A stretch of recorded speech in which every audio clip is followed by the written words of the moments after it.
ابو داؤد میں، ترمذی میں حدیث ہے، میرے بعد خلافت علی منہاج النبوہ 30 سال تک رہے گی۔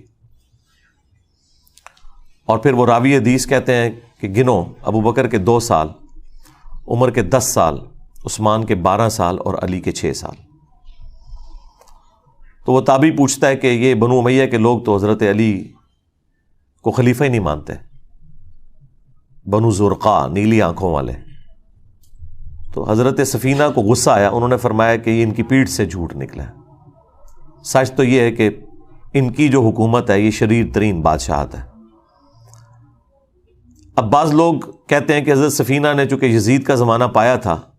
تو وہ یزید کی طرف اشارہ کر رہے تھے، حالانکہ یہ بالکل غلط ہے، کیونکہ اسی حدیث کا ایک طریق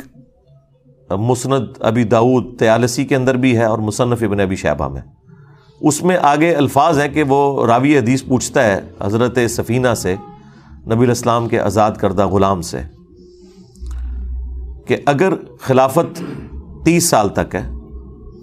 تو حضرت معاویہ کا اسٹیٹس کیا ہے، ڈائریکٹ نام لے کے، تو اس کا مطلب ہے کہ وہ بات وہیں سے سٹارٹ ہو رہی تھی۔ تو حضرت سفینہ نے فرمایا کہ معاویہ مسلمانوں کے پہلے بادشاہ ہیں، یعنی وہ خلیفہ راشد نہیں ہے، نہ خلیفہ ہیں نہ خلیفہ راشد ہیں، وہ بادشاہ ہیں۔ ویسے آپ حکمران کے معنوں میں خلیفہ چاہے شہباز شریف کو کہہ لیں، نواز شریف کو کہہ لیں، زرداری کو کہہ لیں، عمران خان کو کہہ لیں، لیکن وہ جو ایک ٹرم ہے نا خلیفہ کی، وہ اس پہ پورے نہیں اترتے، وہ مسلمانوں کے پہلے بادشاہ ہیں۔ اور مصنف ابن ابی شیبہ میں الفاظ ہیں کہ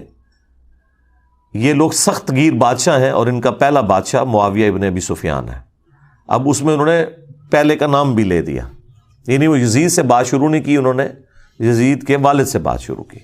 تو یہ بالکل کلیئر تھا۔ اور مسند احمد کی حدیث کے اندر تو الفاظ ہیں کہ نبی الاسلام کے دنیا سے اٹھائے جانے کے بعد خلافت علی منہاج النبوہ ہوگی، اور پھر اللہ تعالیٰ جب تک چاہے گا اس کو بھی رکھے گا، پھر اسے بھی اٹھا لے گا، اور پھر اس کے بعد کاٹ کھانے والی ملوکیت، یعنی اپنے دشمنوں کو کاٹنے والی،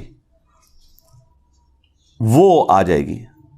پھر وہ بھی اللہ تعالیٰ جب تک چاہے گا وہ رہے گی۔ اس کے بعد جابر حکمرانوں کا دور، اور پھر آخر میں دوبارہ خلافت علی منہاج النبوہ آئے گی۔ تو اس میں بھی واضح طور پر یہ تبدیلی کی طرف اشارہ تھا۔